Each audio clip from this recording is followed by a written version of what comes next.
시청자 여러분 안녕하십니까? 헬로티비 뉴스입니다. 내년부터 수도권 생활 폐기물 직매립이 금지됩니다. 종량제 봉투로 배출되는 생활 폐기물을 한번 태운 후에 소각제만 매립할 수 있게 된 건데요. 하지만 공공소각장이 부족해 결국 민간의 손을 벌릴 수밖에 없는 상황이 됐습니다.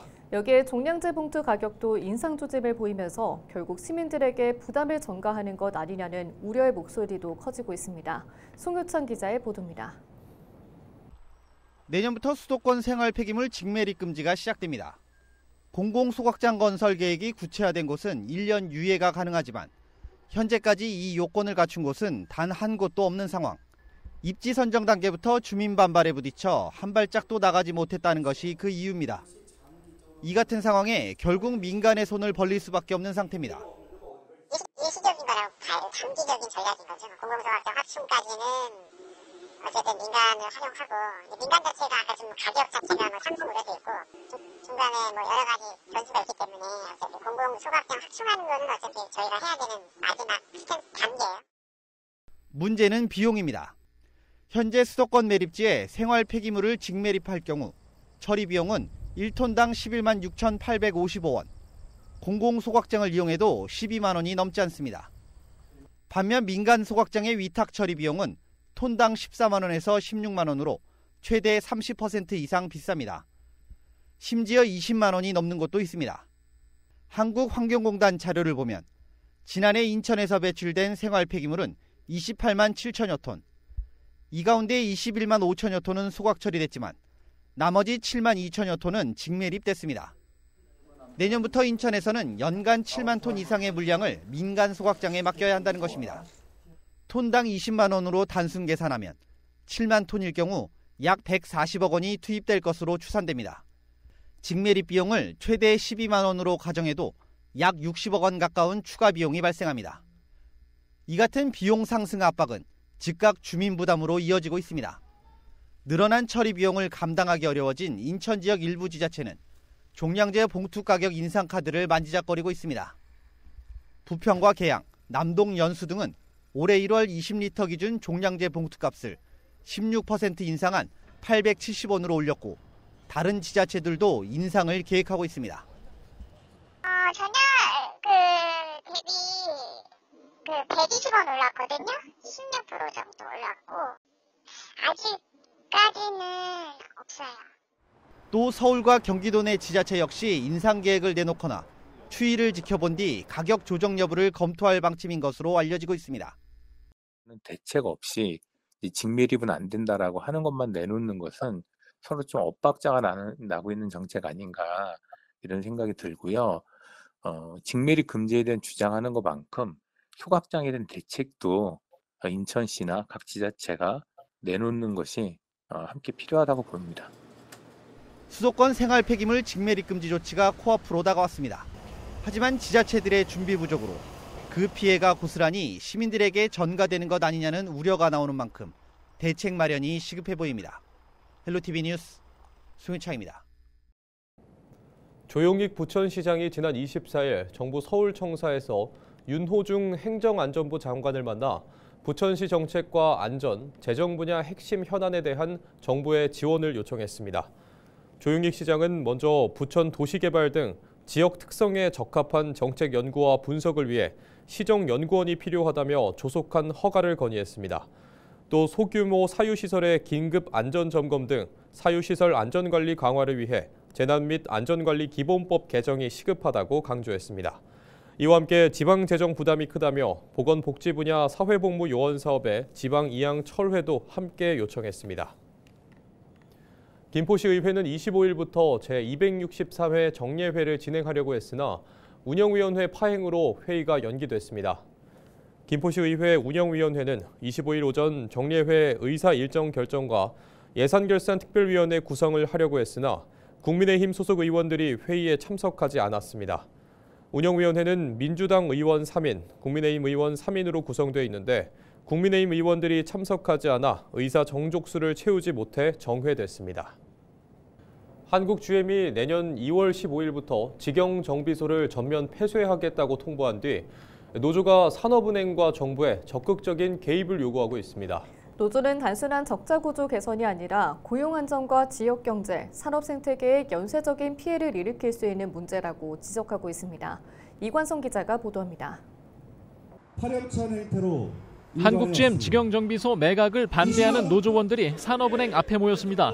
한국GM 2대 주주인 산업은행이 지난 7일 GM 본사의 직영정비소 폐쇄 통보 이후 아무런 입장을 보이지 않았기 때문입니다. 이번에 9곳의 직영정비 폐쇄를 막아내지 못한다면 다음은 어디겠습니까? 다음은 부평이 될지 창원이 될지. 노조는 GM의 직영정비소 폐쇄가 단순 서비스 축소가 아닌 제조와 판매, 부품 공급망 전체를 약화시키는 문제로 보고 있습니다. 하청과 부품사 노동자들의 실직이 증가하고 경쟁하는 다른 완성차 업체들까지 수익성 논리로 직영정비를 포기하게 만들 수 있다는 것입니다. 한국GM은 적자 구조 개선을 위한 효율화 조치일 뿐 철수 계획이 없고 협력센터를 통해 정비 서비스를 유지하겠다는 입장입니다. 직영정비소 직원들은 직무 전환과 인력 재배치로 고용 보장을 이어간다는 계획입니다. 노사 간 갈등에 철수설 관련 보도들이 다시 늘어나자 학계에서는 단정짓기보다 노사협의가 우선이라는 시각입니다. 노사 간의 충분한 설득과 협력 업체들에 대한 이해가 떨어지는 상황이라면 향후 회사를 운영하고 생산 여러 가지 분야에서 마찰이 빚어질 게 뻔하거든요. 그럴 경우에는 상당히 효율성 면에서는 차질이 있을 수 있고 갈등이 깊어질 수 있기 때문에 충분한 대화를 통한 이해와 협조가 필요한 상황이라고 볼 수 있습니다. 노조는 2018년 한국GM에 8,100억 원의 공적 자금을 투입해 2대 주주가 된 산업은행이 적극 개입해 감독자 역할을 해야 한다고 요구했습니다. 산업은행은 아직 공식 입장이 없는 상황입니다. 지난 2018년 제대로 대응했더라면 우리가 좀 더 이런 상황을 견제할 수 있는 견제장치를 잘 만들었다라면. 노조는 지난 21일 대통령실에도 서한문을 보내 직영정비 폐쇄는 철수를 위한 포석이라며 진행을 막아달라고 호소했습니다. 헬로티비 뉴스 이관서입니다. 지난달 서울 지역 원룸의 평균 월세는 70만 원, 전세 보증금은 2억 1천만 원으로 나타났습니다. 부동산 정보 플랫폼 다박이 국토교통부 실거래가 공개 시스템을 분석한 결과 10월 거래된 서울 지역 원룸의 평균 월세는 보증금 1천만 원 기준 70만 원으로 조사됐습니다. 또 전세 보증금은 평균 2억 1,457만 원으로 나타났습니다. 자치구별로는 서울 평균 월세 대비 강남구는 1.3배 높았으며 서초와 영등포구, 금천구 순으로 서울 평균보다 높았습니다. 전세금은 서초구가 서울 평균 대비 1.3배 높았으며 강남구와 동작구, 마포구와 용산구 순으로 서울 평균을 웃돌았습니다. 인천시가 내년 하반기부터 75세 이상 노인을 대상으로 시내버스 요금을 전면 무료화합니다. 시는 이런 내용을 골자로 하는 아이실버 패스를 내년 7월 시행할 계획이라고 밝혔습니다. 아이실버 패스는 기존 지하철 무임 카드인 시니어 프리패스를 아이실버 패스로 변경해 카드 한 장으로 시내버스와 지하철을 모두 무료로 이용하는 방식입니다. 대상은 75세 이상 노인 22만 명으로 연간 170억 원가량의 예산이 소요될 것으로 추산되고 있습니다. 시는 다음 달 조례제정과 사회보장제도 협의를 추진하고 내년 상반기 시스템 구축과 교통카드 제작을 진행할 예정입니다. 경기도가 올해 처음 시행한 분만 취약지 임산부 교통비 지원에 6개월 동안 3,000명 가까이 신청한 것으로 집계됐습니다. 경기도는 접수가 시작된 지난 4월부터 10월까지 연천과 포천, 가평 등 6개 분만 취약 지역에서 당초 예상보다 많은 2,838명이 바우처 지원을 받았다고 밝혔습니다. 실제로 새벽 응급 상황에서 할증 택시비 부담 없이 병원을 찾을 수 있었다는 수혜자 사례도 있었습니다. 분만 취약지에서 6개월 이상 주민등록을 둔 임산부는 임신 3개월부터 출산 후 3개월 기간 내에 신청할 수 있으며 1인당 최대 100만 원이 지원됩니다. 경기도 내 직업계고 신입생 충원율이 92%로 집계됐습니다. 지난해보다 3% 상승한 수치로 90%를 넘은 건 10년 만입니다. 특히 한국모빌리티고와 경기항공고는 각각 1.3대 1, 1.5대 1 경쟁률을 보였습니다. 도교육청은 특성화고 10곳을 운영하며 실무 중심 교육과정으로 개편하고 신산업과 신기술 기반의 학과로 재구조화한 점이 신입생 충원 상승에 영향을 준 것으로 분석하고 있습니다.